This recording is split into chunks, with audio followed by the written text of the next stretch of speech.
too. So let's go ahead and get into our program. I'd like to introduce our speaker, who is Ayano Hayes. She's a watershed biologist. She's a watershed biologist for the Salmon Protection and Watershed Network, or also known as SPAWN.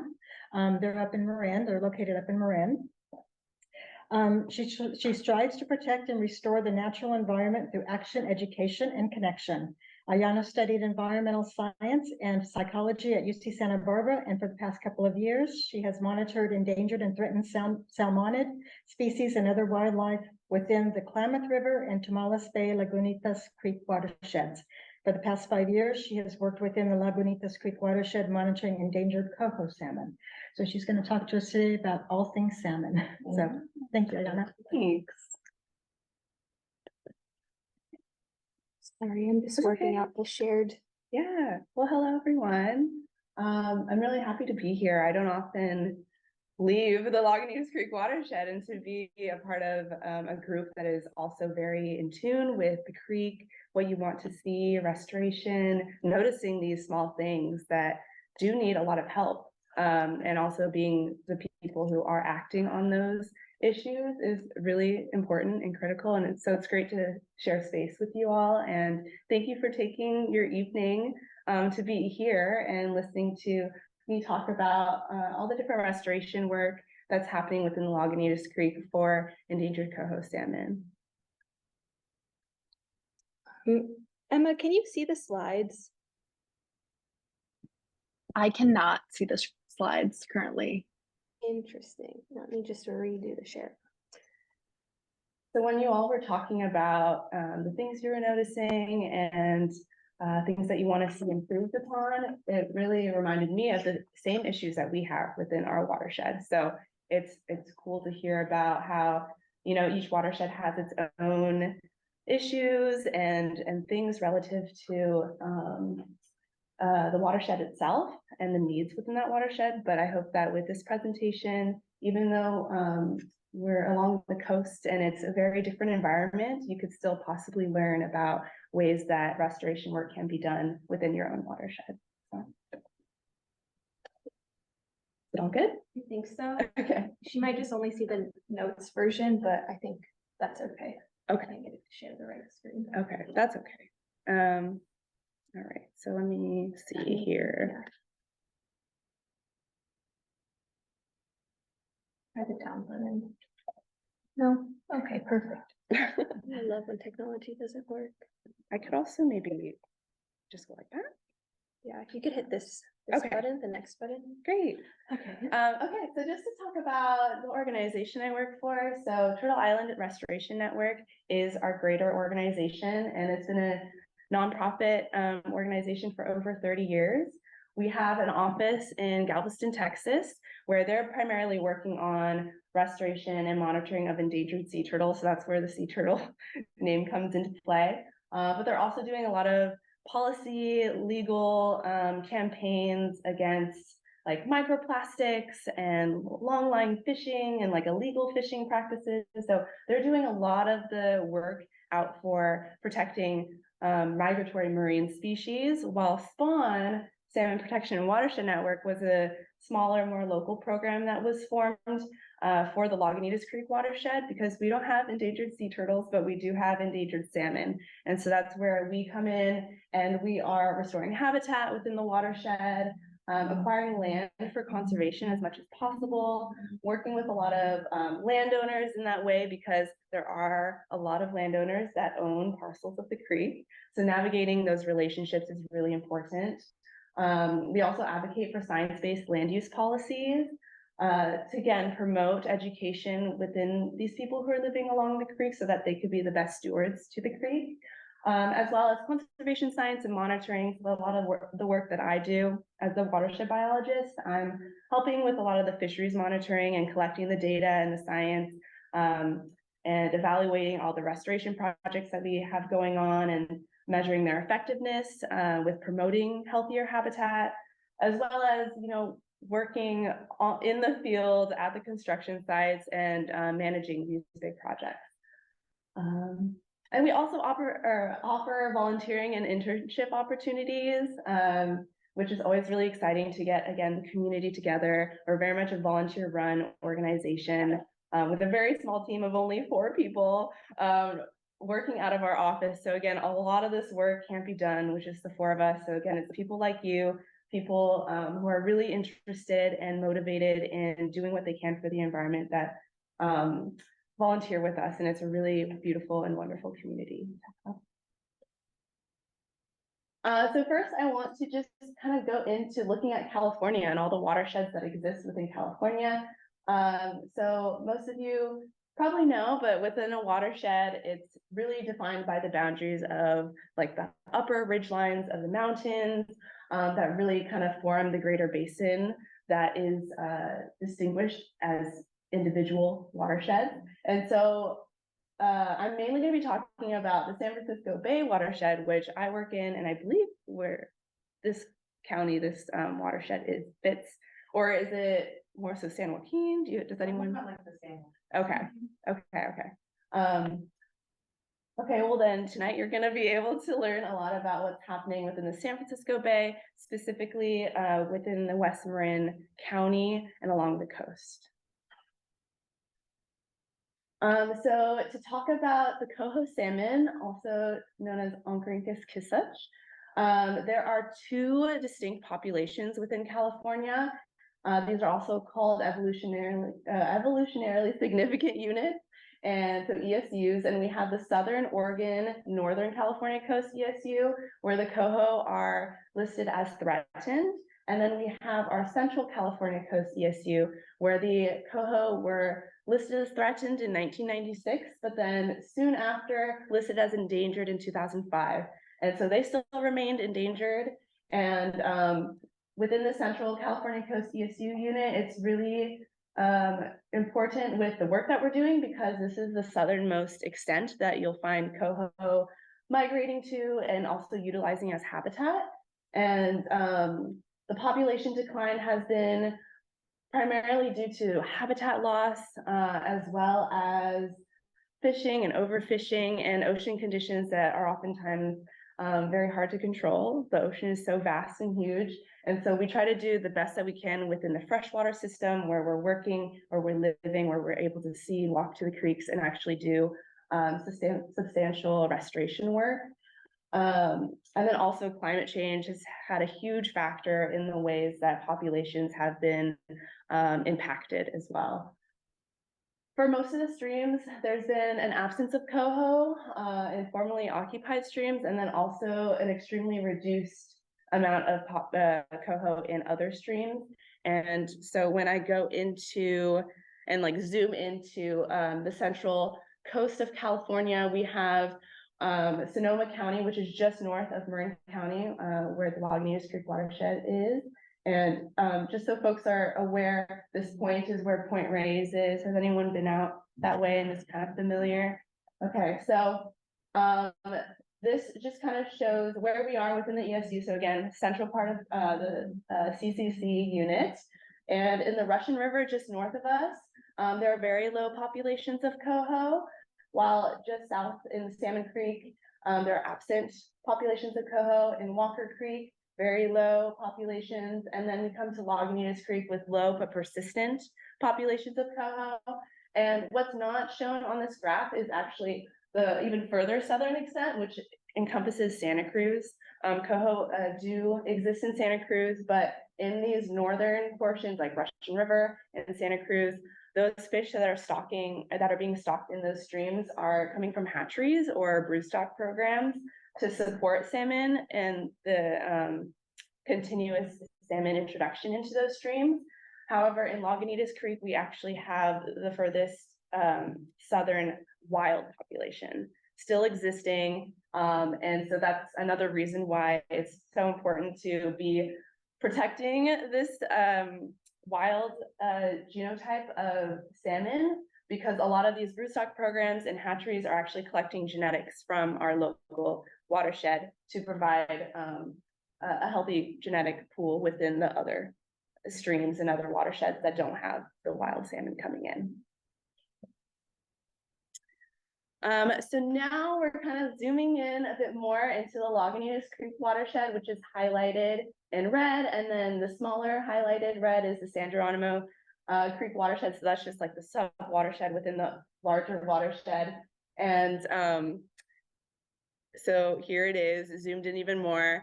But what I have here highlighted in red are actually parts of the watershed that salmon do not have access to due to dams that exist within the watershed. So we have two major dams, the upper one being Nicasio Dam or Nicasio Reservoir, and then the lower one being Peters Dam. And then as you can see, there's even smaller dams further up. But these are the higher parts of the watershed that are blocked off to salmon. And these dams are not going to be planned to be removed. I know we're talking a lot about dam removal in the hopes of salmon populations coming back up, but these dams are not going to be removed because they supply a lot of our drinking water. And so the creeks that you see kind of following the left side and then right in the middle are the creek that's accessible to salmon and the habitat that they are able to utilize when they're coming back and spawning.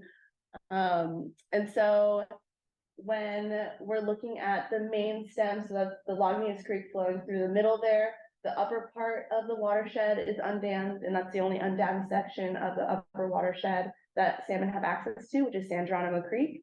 And then we also have a Lima Creek following the fault line and along the lower left side. So, and branching off of those larger creeks, of course, we have our tributaries that the salmon also utilize for spawning. But the upper portions of San Geronimo is heavily developed, while the middle section and then going out to Tomales Bay, that whole section is under federal and state park lands. And then this whole system again drains out to Tomales Bay and then out to the Pacific Ocean. So with every section of the watershed, whether it's further up in San Geronimo, we have battles with landowners and trying to get restoration work done with landowner assistance. But then we also have a majority that's federal and state public land. And so if we're able to do projects within the lower parts of the watershed, it's much more feasible and easier to kind of go about large scale restoration because that land is publicly owned. So now just to give a brief intro of all the Pacific Coast salmon, we have the pink salmon, or also known as humpy. We have chum or dog salmon. We have Chinook or king salmon. We have the sockeye red salmon. We also have our steelhead and rainbow trout. And then of course our coho silver salmon. And out of these 6 salmon, actually 5 of them call Lagunitas Creek Watershed their home. So all of them except for the sockeye salmon have been introduced into the watershed, and we oftentimes see all of them spawning every single year.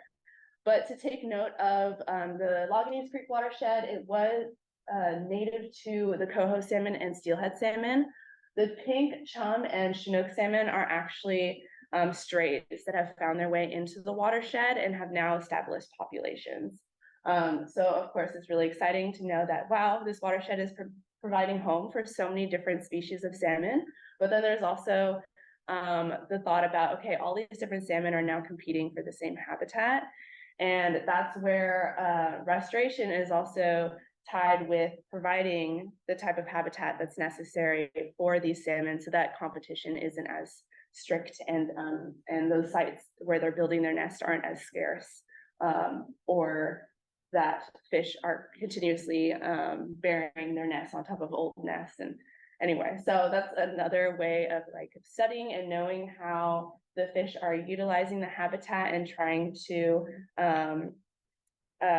create more of that habitat for them to be able to thrive in healthier populations. So now to talk about the life stages of the coho salmon and just salmon in general.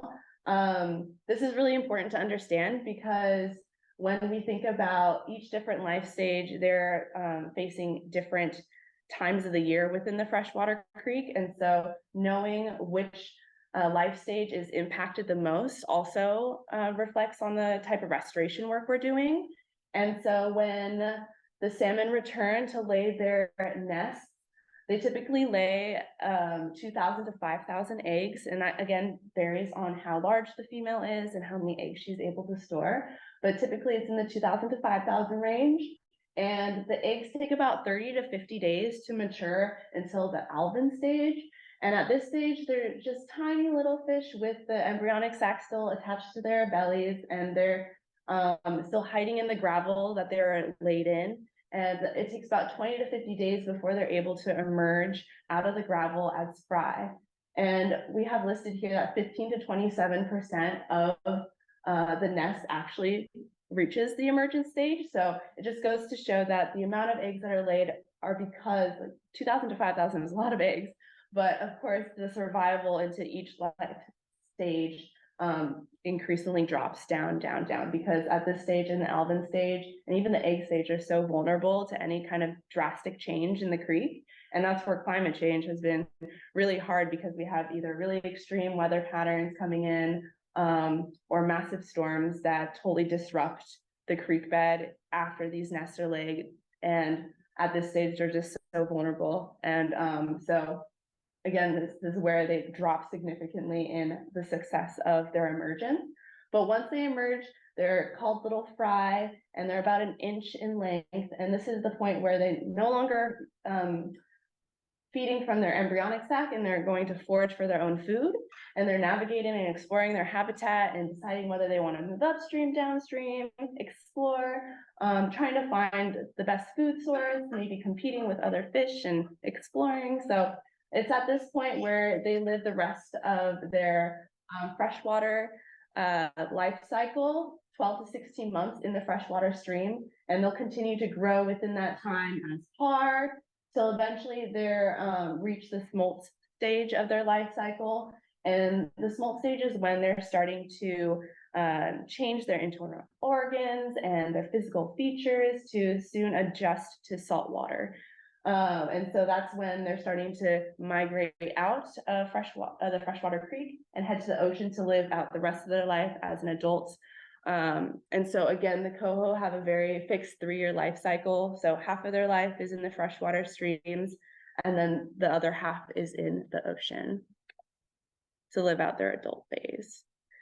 So again, as adults, they're able to go out and explore the vast ocean. And of course, there's so much more food out in the ocean, but also a lot of predators.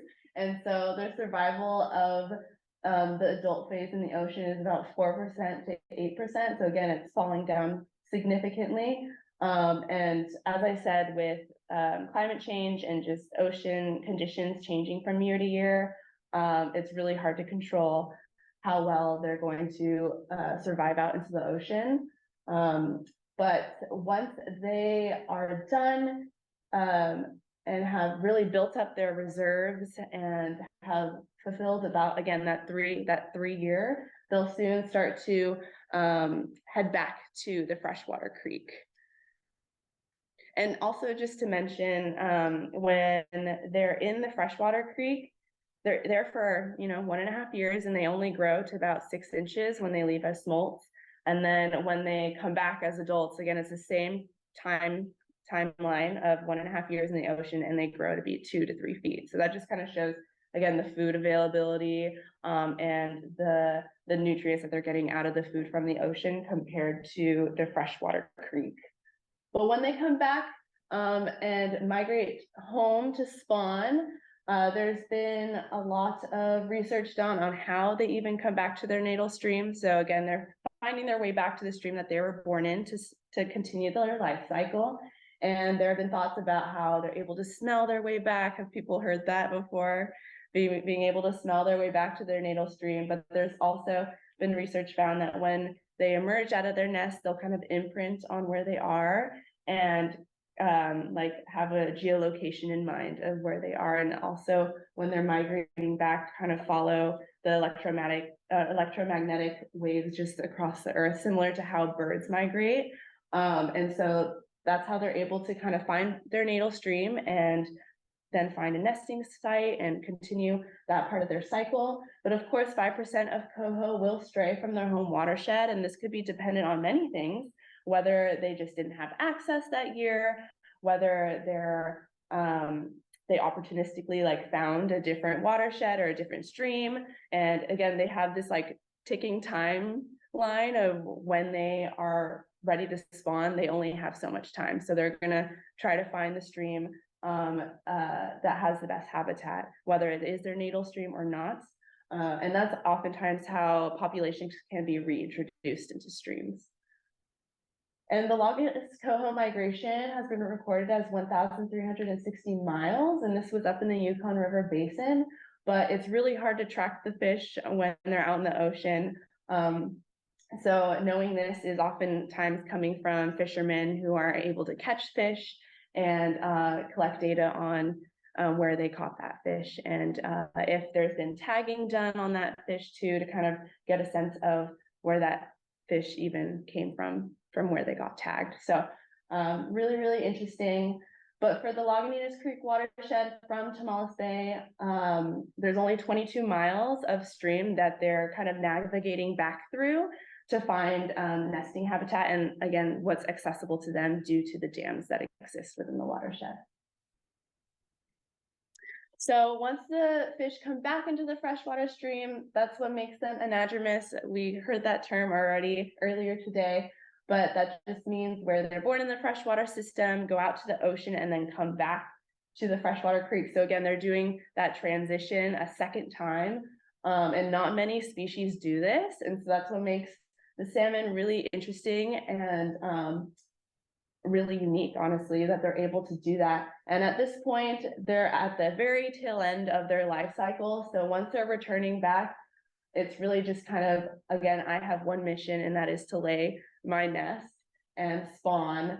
And so at this point, their bodies are already starting to degrade, and a lot of their organs are starting to fail. And the only energy that they have is to spawn. So really interesting. But when the adults come back, they're looking for their nest selection. So this is what I mentioned with like competition. There's many aspects to the habitat that the fish are looking for specifically. And so one of them is the right gravel size. So coho being rather small compared to Chinook salmon or pink or chum salmon, they're looking for a gravel that's about a golf ball size to a fist to be able to dig and bury their eggs in, while Chinook salmon, since they're a larger fish, they're able to dig in like much larger rocky sections of the creek. But again, trying to have restoration aid in gravel accumulation, and again, that really nicely sized gravel is really important for allowing there to be greater nesting sites. But what you can see here is the darker gravel that you see. You can see there's like a massive circle that encompasses most of this picture. That's the area in which the fish has been digging. And so when we're monitoring these fish and going out on surveys to record their nests, this is a good tell sign of where they've been actively digging, is because all of the algae that had grown over the summer, and as we come into the winter, they're cleaning off a lot of that algae off the rock. And so it's really cool to see how far and how big their nesting sites could really be. So here's just a picture of how the female digs their nest. So the female goes on the side of her body and uses her back caudal fin to kick up the rocks. And what this does is where she's kicking up those rocks with her back fin, it's creating a pit. And they're facing upstream, and they are letting the water flow carry the rocks that they kick up to form a mound right below where they've been digging. And it's in this mound where they bury their eggs, lay their eggs. And so when we're out monitoring, again, trying to record where the nests are being laid, we're looking specifically for a pit and a mound, because again, the mound is where the eggs have been buried. And I forgot to mention that when the female is scouting out for where she wants to lay her nest, she's looking for, again, the right gravel size, but also an area in the creek that's right above a riffle. And a riffle is pretty much where the water starts to become shallower. So usually it's like a deep pool and then it starts to shallow and you'll see a more turbulent water flowing over the rocks. This is where the most oxygen is. And so when she's laying her nest, she's intentionally placing it at the top of the riffle so that, again, that water current is flowing much faster through the rocks and, again, providing oxygen for those eggs. And another thing too is that once those eggs emerge, again, as little fry, and they're starting to look for their own food, it's these riffle zones that have the highest food availability because that's where the benthic macroinvertebrates are. And so the female, the mother, is providing and selecting these sites also in mind for her juvenile young babies to be able to emerge and have a good food source immediately there. So now with spawning, I don't know, has anyone ever seen salmon spawn? Yes, no, yes, no. Well, it's a really exciting thing to witness. And a lot of the time there is the female and a lot of males pursuing the one female, but then you'll also see sometimes a fish here that's like half of the size of a male, and you're like, what is that? What are they doing there? And those fish are actually called jacks, and they are male salmon that have returned a year early. And so this is in a way, because the coho have a fixed 3-year life cycle, there's 3 classes that we're able to study and study pretty consistently because they have this 3-year life cycle. So we can easily follow trends based off of that. But with the jacks, they're coming back a year early, so they're mixing their genes with a different class. And so it's been thought that this might be like a really cool tactic to help them with vulnerable stocks. Again, that mixing of genetics is really important and could maybe in a way save their genetics over time, especially as populations decline. And if you are in a creek and you're seeing like many jacks like around, usually that's a good sign that the ocean conditions were really healthy and good that year, to where the jacks felt fine and comfortable to leave the ocean to spawn early. And again, it's with these jacks, yes, they've shortened their lifespan, but they will also die as well after they have spawned. And the jacks also know that they can't compete with the massive males. And so you'll often find them kind of like hanging back on the side or just hiding in the riffle until they sense that the female is about to release their eggs, and then they'll just quickly like fit their way in and release their sperm. So oftentimes with many males surrounding a female, a nest can have a mix of different genetics from different males. So really interesting. But if you do see salmon spawning and you see these tiny fish just hanging out, those are the jacks, and it's always kind of humorous when I see them.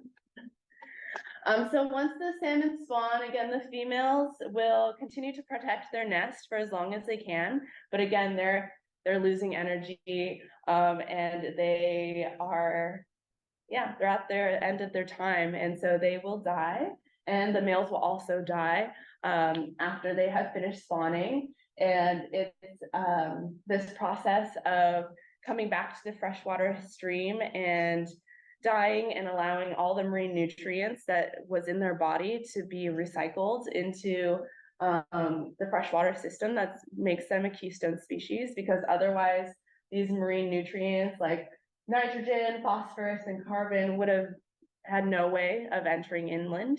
And it's been found that anadromous streams, so streams that have salmon, are healthier forests, healthier ecosystems.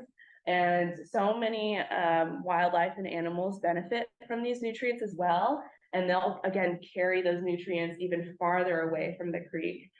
So it's incredible to find that you can find these nutrients, these salmon marine nutrients, in the rings of trees as well. So it just goes to show how critically important these fish are to the stream, to the ecosystem, and to overall everything. So again, major keystone species that we're working with. And then this just goes to show all the different life stages and when they're happening within the year. And also show that at any time of year, there's always salmon in the creek, just at a different life stage. So for adult migration, it always happens in the winter time. So usually with the first rains, that's what will prompt the fish to start moving and migrating back upstream. And so usually October, November, and December, and then into January. And then following the migration, they will spawn again in those winter months. And then the eggs would incubate again for several months in the gravel at the beginning of the year.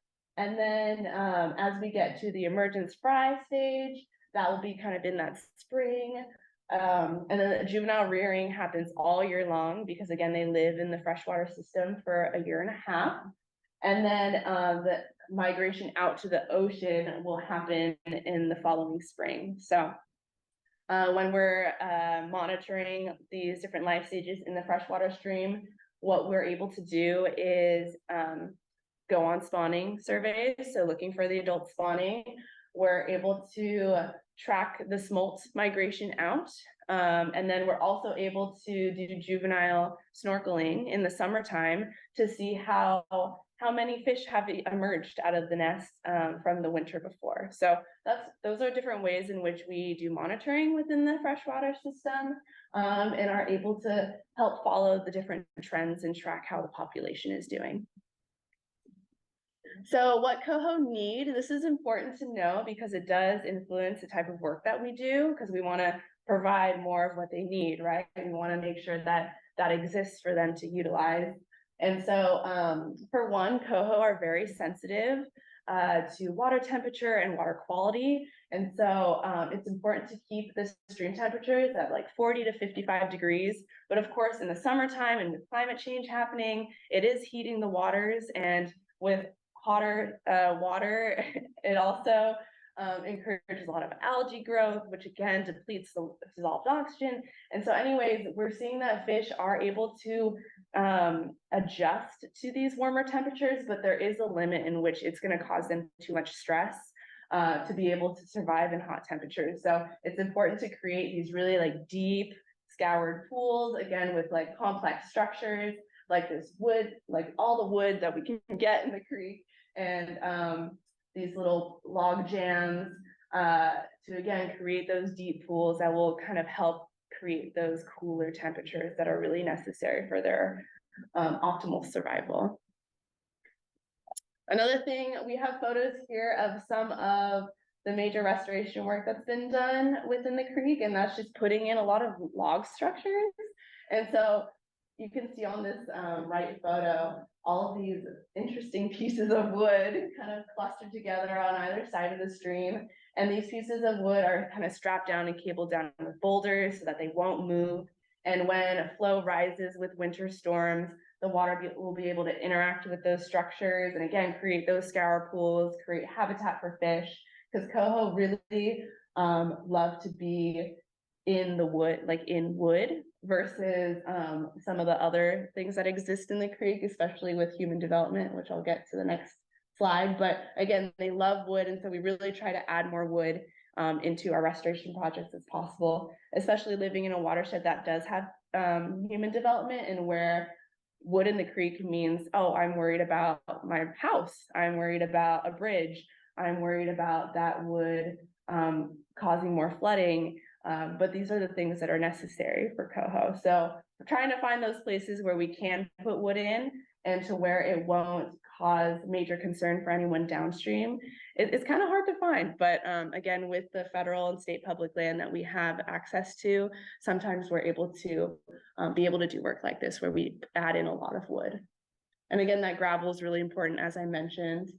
But here are some of the things that the coho are up against. So again, like channelized channels with retaining walls, again, that really limit and constrain the creek from being able to meander as it naturally would want to. And then culverts that are in place, which can provide a barrier to access to a higher portion of the creek. And again, just a lot of rock. Again, the coho do not like rock. And so that's just providing very little habitat for them. And then also trails, roads, or any kind of network, trail network system that has a lot of sediment running into the stream. So that is also a cause of issue because dirt and silt actually impairs water quality for the fish and can also smother the eggs when they're in the nest in the gravel. So trying to limit the amount of sediment that goes into the creek is also something that we're thinking about when it comes to restoration. And of course, we have dams that block off habitats, and also a lot of sediment and maybe really good gravel that was naturally coming down, but is stopped by that dam. And so it's almost starving the rest of the creek of this really nice native gravel that the fish are looking for when they're building their nest. And again, just a lot of silt is always an issue. And the silt can be racked up behind the dams. But then there's also like aquaculture and aqua farming, where pens are put in place in the natural creek. And so these fish are confined to their pens where a lot of parasites can thrive and grow. And then those parasites can then spread to the wild fish populations that exist around the pen. So a lot of issues with that. So it just, again, we think about what we can do within the watershed that we are in and how we can mitigate the issues that do exist to the best of our ability. But just to kind of highlight the upper part of the watershed that I mentioned is very much like developed. You can see all of the yellow reflects impervious surfaces. So those are like roads, concrete structures, again, due to a lot of human development. And with those impervious surfaces existing, the water that would naturally come down isn't able to get absorbed into the earth, isn't able to properly filter itself before it hits the stream. There's just a lot of surface stream water runoff that then enters the stream and impairs water quality. So it just goes to show what we're trying to do when it comes to restoration in the upper parts of the watershed. This is where landowner assistance comes into play, where landowners come to us with an issue that they have, and then we try to rally other neighbors to come along and understand the work that we're trying to do and how we can do that in their backyard and have a beneficial effect to, again, the improvement of the habitat for the salmon.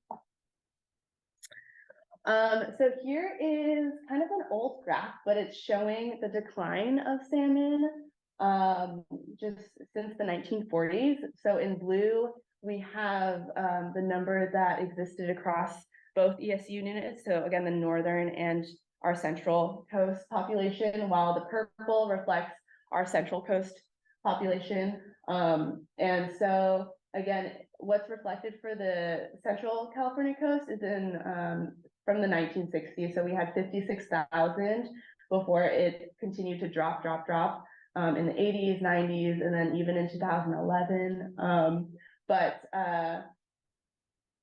Yeah, so this is just a reflection of how the overall population was doing. But then within the Lagunitas Creek Watershed, historically, we used to support around 50,000 of those spawning coho. And again, making the Lagunitas Creek Watershed a really critical part of their extent and what they're utilizing as habitat. And then nowadays, we usually average around 500 coho annually.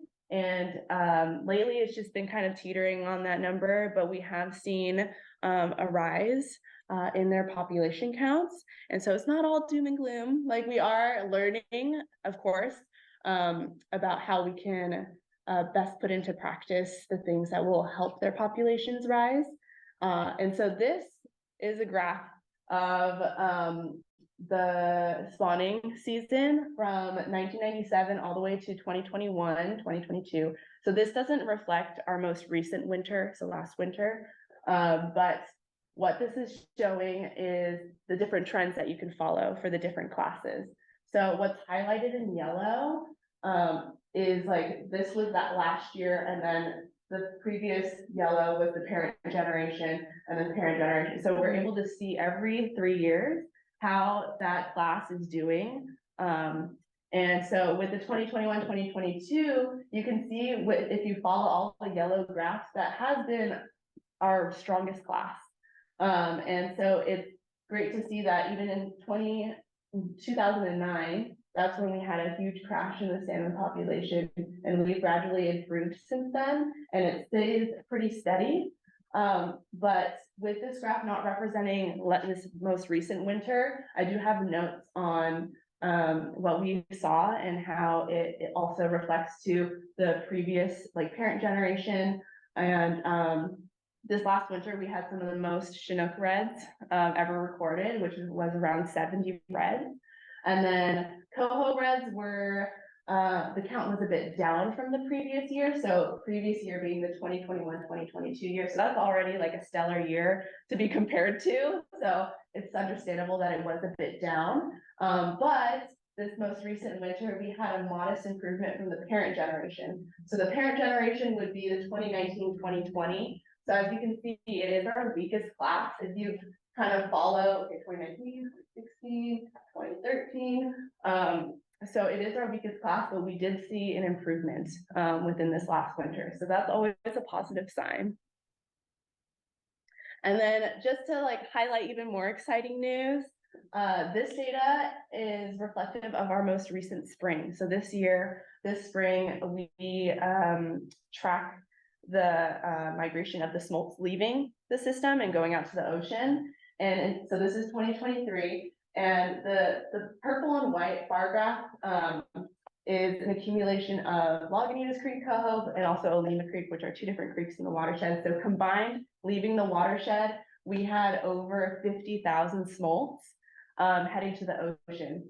And this has been a record since monitoring has occurred in 2006 for smolt migration.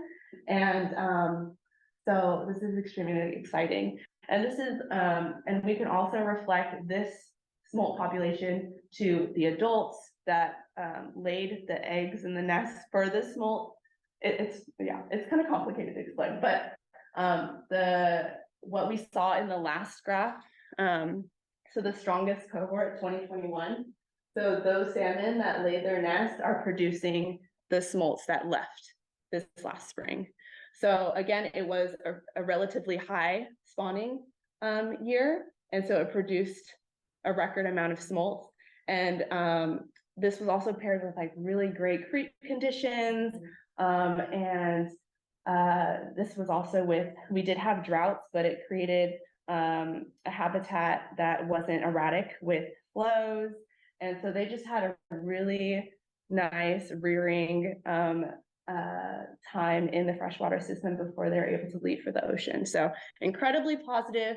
We're at the point where it is hitting our coho population recovery target, but this target has to be reached for every single class for, I believe, 6 years to be considered out of endangerment. So we have still a long way to go, but we're very excited about this because the more smolts that could leave out to the ocean, the higher chance that more fish will return back as adults to spawn. And so that would be not this winter, but next winter. So next winter, we're hoping for and hoping to expect a really big turnout with spawning. And so I like to think that a lot of this positive growth in the population is reflective of all the work that's been happening within the watershed. It's not only our group SPAWN that's pushing for a lot of restoration work, but Marin Water, our water district is also doing a lot of mitigation work. And then we also have our park service that is doing work within their lands. And so it's definitely a collaborative work that we're doing together to help protect these fish. And I think overall and with time, as all these projects are pushed out and they're starting to evolve and grow and become, again, one with the ecosystem, it's been really, really helpful for these fish. And that's why we're seeing positive trends. But again, we're studying what is impacting the fish and at what life stage. And it's been found that the survival of juveniles in the wintertime is what we need to try to help. Because again, these fish are only an inch long when they're trying to survive these massive winter storms. And so trying to create slow water refugia for them, cover from predators, and also encouraging more food availability is something that we're looking towards. And to kind of answer all of those questions, it's about adding more large wood. Again, they love the wood. Again, creating those deep pools for refugia, and then also creating more floodplains wherever we can to, again, utilize better habitat, and spread out flow and let a creek meander and stretch however it pleases. And so that's what a lot of our work has done. And so I'm going to get in touch or just highlight some of the projects we've done recently.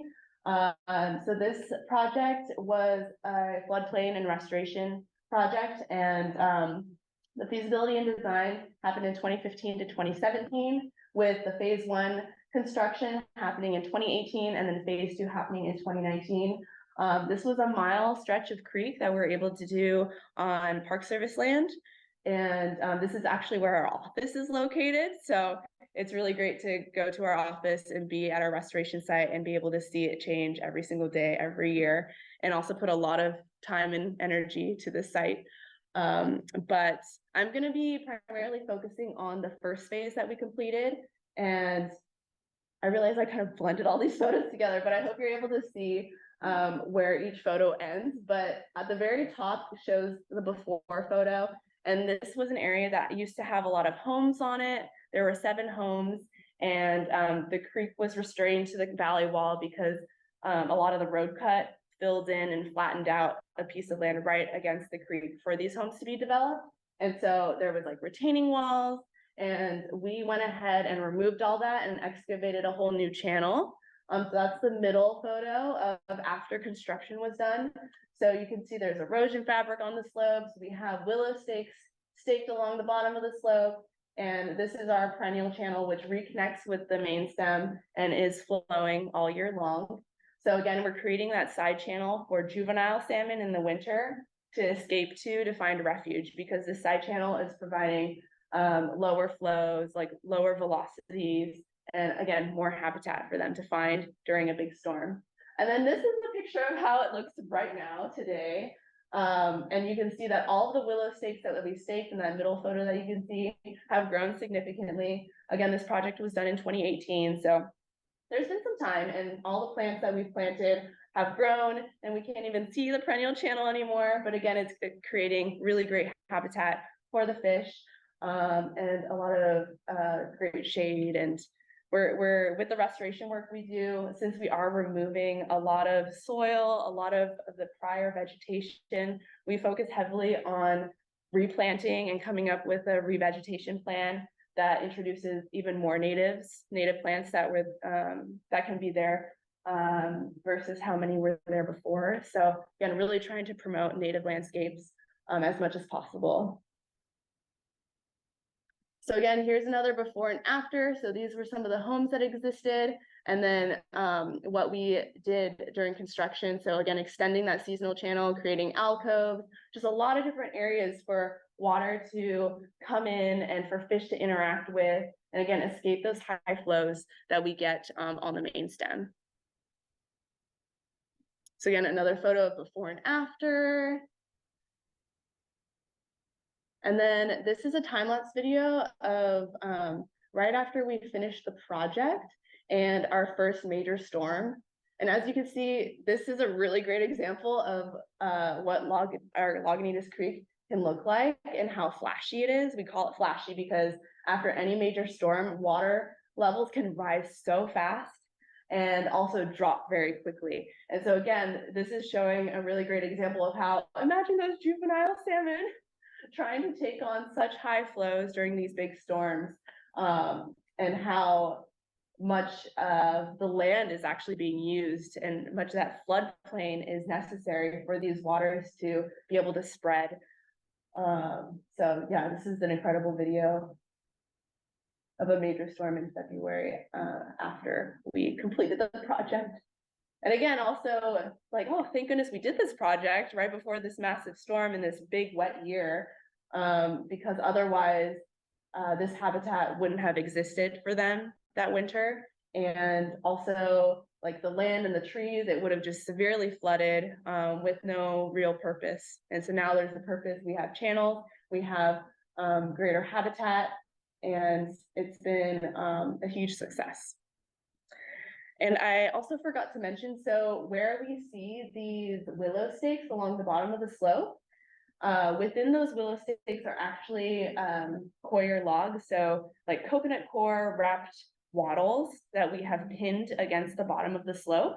And this is actually acting as a freshwater shrimp habitat. So we have another endangered species within our county, and freshwater shrimp only exist in 4 counties in California, Marin County being one of them. And so in addition to creating habitat for coho, we're also trying to promote more habitat for other endangered species.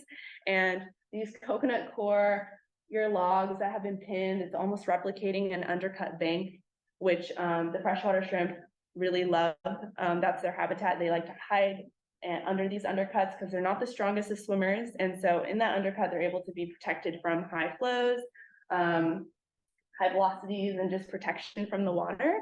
But then the willow stakes, being the one that's fastened the slope or fastened the coir log to the slope, all the roots that are growing from those trees are going into the water column underneath, and that's what they're hanging on to. So this was a first attempt at trying to create freshwater shrimp habitat, and it's proven to be so successful. We snorkel the section of the perennial channel and see growing numbers of freshwater shrimp every single year. So it's become like a freshwater shrimp nursery, and it's really, really exciting. So now to highlight another more recent big project that we finished. This has been our largest project. And this was removing a dam that actually was on San Geronimo Creek, so our upper part of the watershed. And this dam was not acting as, a collection of drinking water. It was more so, this property used to be a farm or a ranch, and they had this dam built in the 1930s. To, again, hold back water for their ranching operation and also for agriculture. But then, okay, I'm getting ahead of myself. So in 2001 to 2018 was the whole entire time where feasibility and designs were being created. So again, this was a project that went on for a very long time because of the deal that this project was to the community and to just the designs of it all were really complex. And so phase 1 was constructed in 2020 and phase 2 was constructed in 2021. And so there was 0.25 miles of stream that was restored and about 5 acres of land.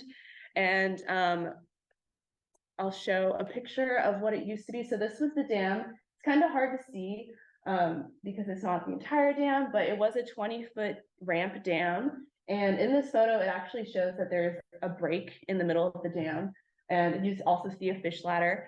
But the fish ladder wasn't added to this dam until the 1970s, so it went 50 years without a ladder. And with the dam also breaking in the middle, adult salmon were actually seen struggling to get up this dam. They weren't using the fish ladder because it wasn't well maintained, and they couldn't get up the dam. And so this is actually what created spawn. It was seeing that salmon were being impacted by this passage barrier to where our organization came together and formed the group that we are now. And so again, this is like a big story, a big project that went on for very, very long. And we finally were able to remove, actually, I'm getting ahead of myself again, but seeing this dam and seeing the adult salmon struggle to get up it, made it so that the community came together to create what was called Roy's Pools. And these pools were built directly on the dam, and they're to act as step pools for the adult salmon to jump into each pool to get further upstream. However, the following summer, with flows dropping, these pools were actually not completely sealed. And so water would leak, and then flow would no longer be flowing into each pool. And this became a problem for juvenile salmon, because again, those smolt that are leaving, they would plop into that first pool and then get stuck. And this became an unsustainable effort for folks to come and try to net and scoop out these fish and relocate them downstream. And so that's when, and these pools were built in 1999. And so from then, it was then the process that started, okay, let's just remove this entire barrier. So the dam, the pools, everything, and create a free flowing channel, which has been done in 2020. So as you can see, we were able to get a huge dam out, but we also lost a lot of the prior vegetation. So that's another thing to think about with these massive scale projects, is just like, okay, what are you going to get out of the project? And is it worth losing what was there before? And again, this is where a lot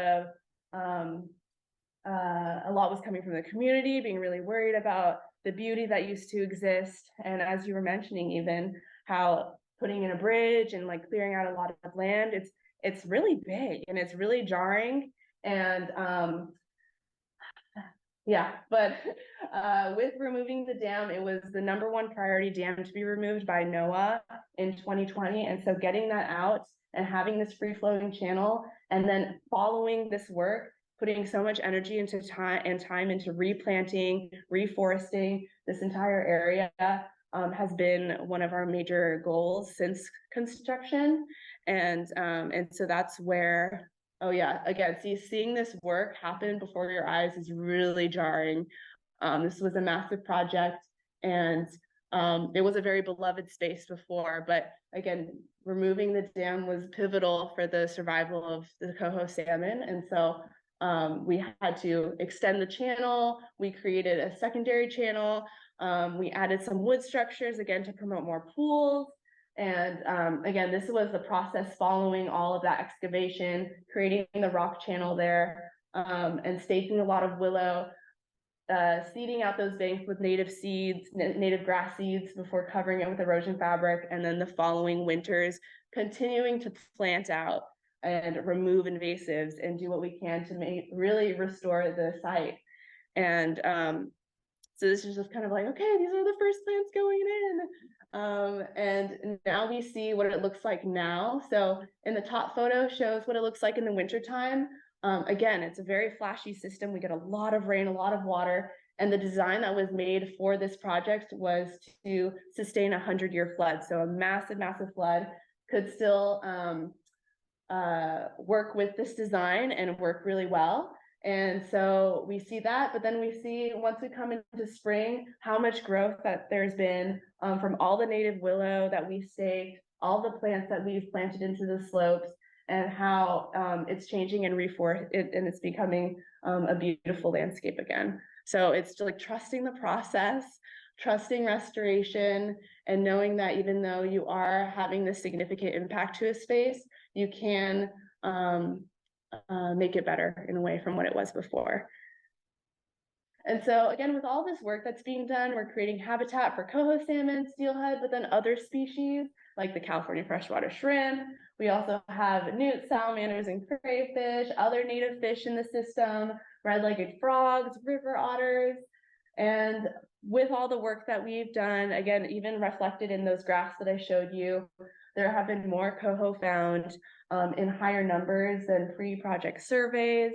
And again, even with the construction and the finishing of removing the dam that same winter following construction, we saw fish easily moving their way upstream and being able to spawn even higher and have that access more easily to them just right after construction. So that was really positive to see. And it just goes to show all the work that goes into these projects, and also following the project that is really like heartwarming and positive, and like, yeah. And so with our office, we also have a native plant nursery, and it's our restoration nursery. Because we're doing all these huge projects, we want to be able to grow a lot of the plants that we then directly plant into our projects. And so that's how the nursery came to be. And it's completely volunteer run, except for our nursery manager, who's directing all of us to get all these plants potted and happy. And so we're growing 10,000 to 15,000 native plants and every year. And again, with every winter, we're planting out most of our nursery. And all of these seeds are collected by us within the watershed. So we're getting those local genotypes of all those different plants, and we're continuing to diversify the native plants that we could get into our riparian areas, and also growing a lot more pollinator plants to help support monarch butterflies and just a lot of the native pollinators too, because that's a whole other topic, but of key importance for the success of the whole entire food web. And so again, just kind of showing off a lot of the nursery, and then where the plants are going. Again, this is phase 2 of that first site I was showing you, and how we're able to get volunteers to come out, and how critical having volunteers are to the work that we do, because again, it's a lot of work, can't do it on our own, and it's always really positive and fun. And so again, just highlighting the volunteer opportunities that we have, and if you're interested, you can sign your name on that notebook. I know it's kind of a far drive, but if you want to take the time to come out to the west coast of Marin, we're there and we're happy to welcome you. But then I also wanted to highlight our creek walk tours. So every winter we hold tours to walk along Samuel P. Taylor Park, and look for spawning salmon. So this is a great opportunity to see spawning salmon right before your eyes. And it's a naturalist-led creek walk. And it happens in December through January, mostly on the weekends, like Saturdays and Sundays. We'll have times available, tours available, and tickets will be available soon. But if you are interested, you can always email me, or again, put your name down on that notebook, and I can get you all the details once tickets are out, and if you want to come out to see some salmon. So yeah, that's pretty much the presentation. Again, you could join the efforts that we're doing and volunteer. We have internship opportunities, and we also encourage other professionals of other spaces to come and come together on similar topics of importance. And again, you can always email me. But yeah, that's the presentation. Very good. Excellent. Thank you, everyone. I hope I'm not over time. You're fine. Okay. Joan, if you want to skip the rest of the agenda items and just do questions. Yeah, I was gonna say, if anybody has any questions and wants to, Yeah. and anybody on Zoom? Yes. Yes. So I work in San Geronimo under Leslie and Nicole doing the HOBO monitoring, Yes. the temperature stuff. Yeah. I was just wondering if you guys are like still moving forward with the second plan of San Geronimo to build out those like perpendicular floodplains. Yeah. So that's not our work. Trust for Public Land and Trout Unlimited are kind of working on those projects, but the same engineers that worked on our project with removing the dam are the ones working on that project. And yeah, there's a lot of discussion about those plans and about creating those alcoves and extending habitat in very different and unique ways that we don't often see within the watershed. It's kind of just practicing a lot of what has worked in other watersheds to see how it will work in our watershed. And yeah, I believe those plans are still being considered and looked over. Changes are being made if there has been like suggestions or critiques. But yeah, that's definitely a project because we are working on the same land. So that land used to be a golf course, no longer a golf course, and we're able to do so much work there. And now it's being preserved and conserved for environmental conservation efforts. So it's really great. And I'm sure with time and when those projects happen, we'll be more clued into the work that they're doing and possibly even help out with a lot of the restoration that happens afterwards, again, with the planting and all of that. So we're not directly clued into the like current state of what's happening with those plans, but we're definitely on the peripheral, and we're yeah, just awaiting. And once plans feel more like solidified, we'll be aware of them and we'll be able to make note and stuff like that. So yeah. Yes, question. How do you monitor this spawn coming down?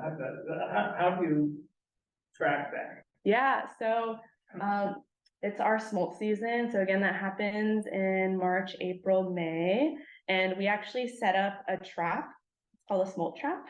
And it consists of a channel spanning trap where all the fish are being funneled into a pipe, and everything moving downstream is being funneled into a pipe and then falls into a trap box. And during the smolt season, we are checking that trap box every single day to capture everything that's dropped down into the trap box, collecting data on it, like measuring them, collecting weights, maybe even like tagging them. And then we release them back into the stream at the end of the time that we're out there. So again, it's really important that, you know, we're checking it every day so that and at a consistent time so that those fish aren't in a trap box for longer than they have to be. But that's our way of tracking and collecting data on how many fish are actually coming down the system.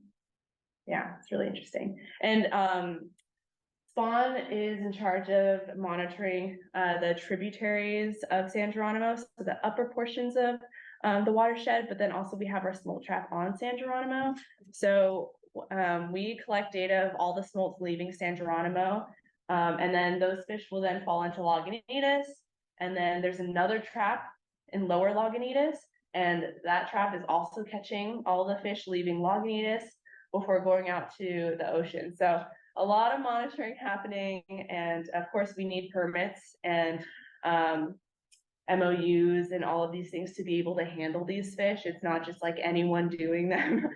These are biologists and trained folks that are on the permits that can handle endangered species. So yeah, we follow those protocols really strictly because we know that these fish are endangered and we don't want to do anything that's going to harm them further. So we try to minimize the amount of contact we have, but this is our way of tracking their smolts out migration.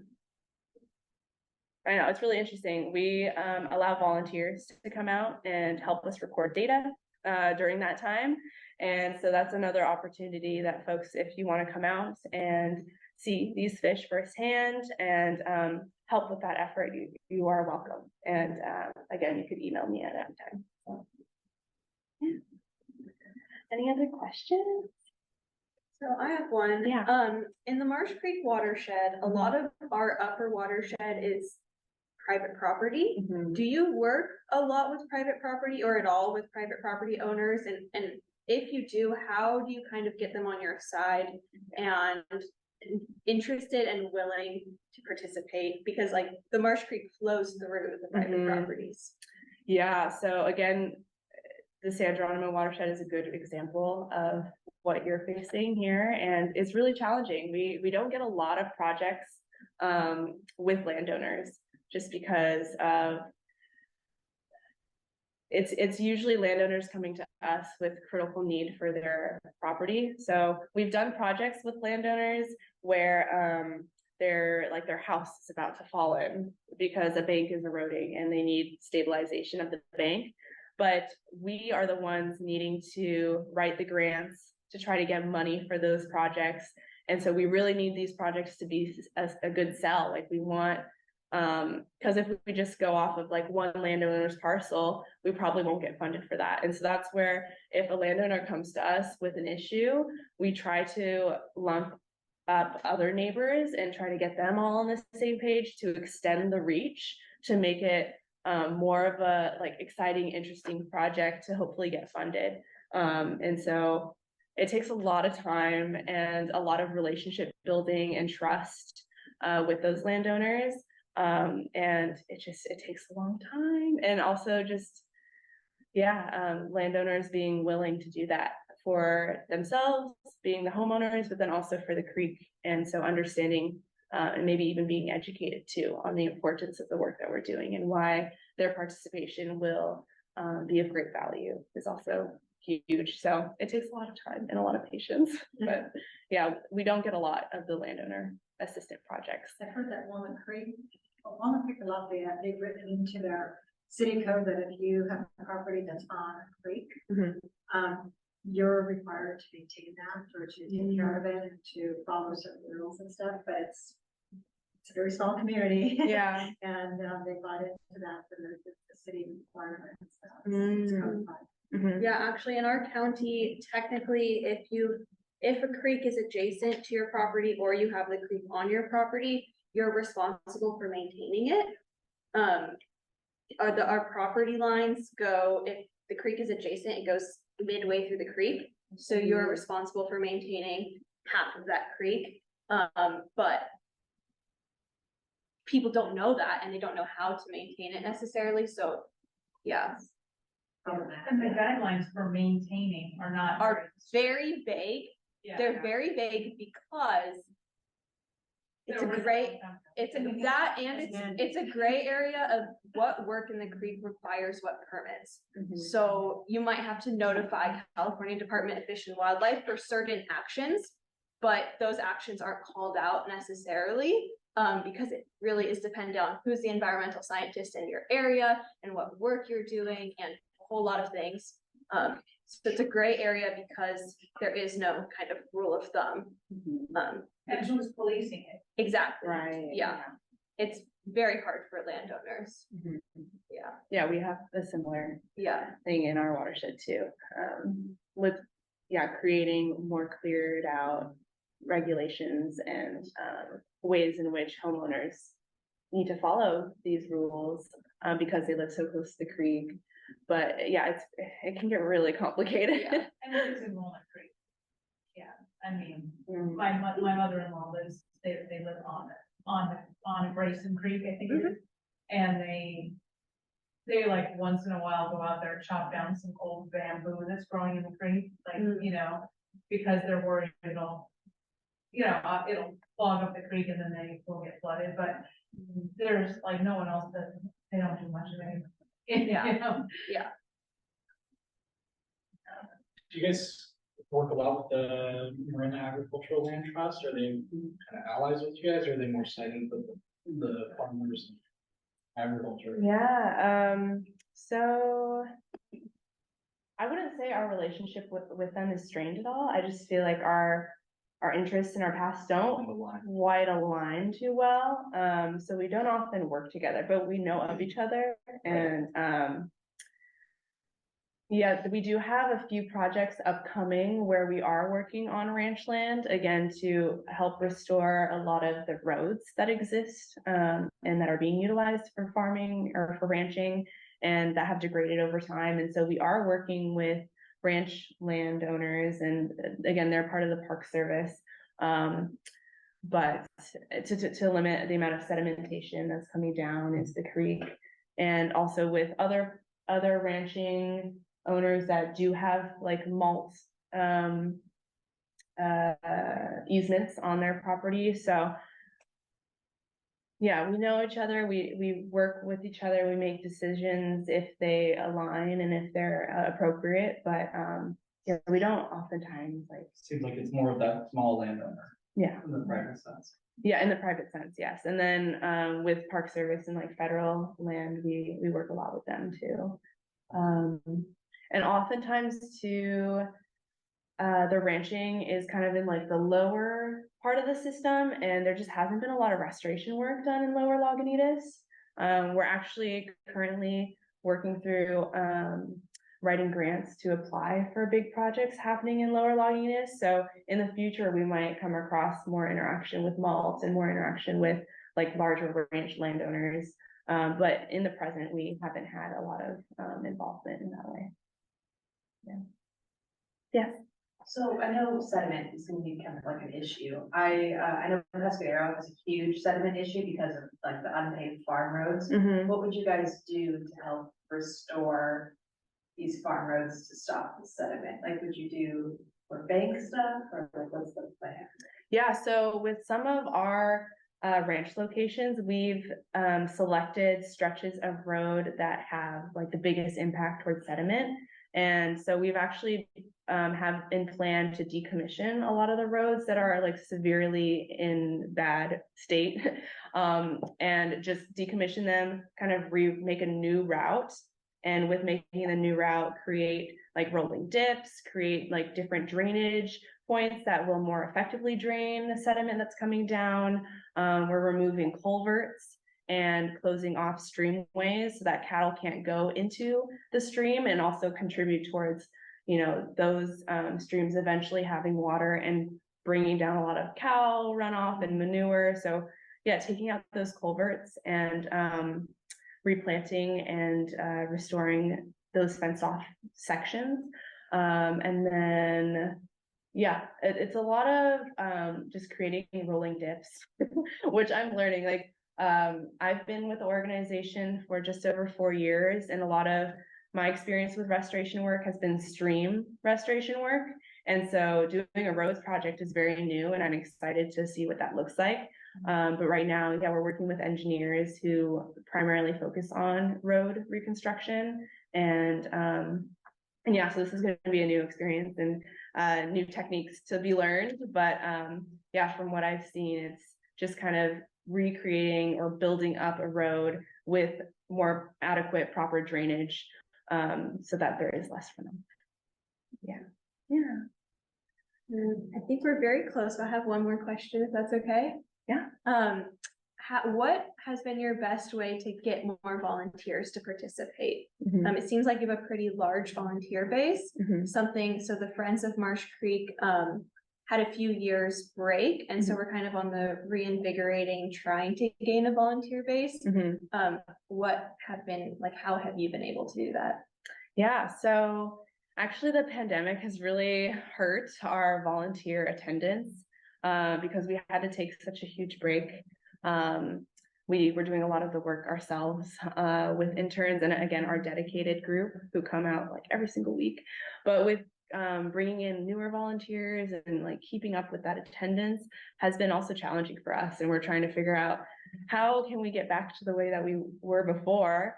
Like what are some of the differences now versus before? And I think right now we're focusing on again, highlighting a lot of the different programs that we have. So we have programs where we're working with schools on planting like pollinator gardens, which again will attract people to our nursery. And when they come to our nursery, we then give tours of the restoration work we've done at the office, and are able to talk about all the different opportunities that there are. We have, again, our internship program. We work with high schoolers and work with schools who have internship programs within their schools to bring younger folks out and to do the work that we're doing and get them exposure to that.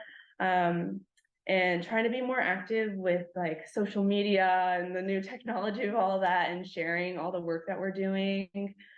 And just working with a lot of school groups and a lot of different groups who are interested in volunteer opportunities. And also tabling, trying to go out to more tabling events now that, that's kind of picking up again. So yeah, we're definitely trying, and we have been, yeah, it's been hard for us too. But yeah, and I think with big projects, we try to be like, just very informative of what they're doing and how they're gonna like help contribute to creating such a beautiful landscape, and how they have a hand in that and how they can work with us. So yeah, we're trying, but I wish you luck on that venture. And yeah, so it's been hard, but yeah, I think we're at time.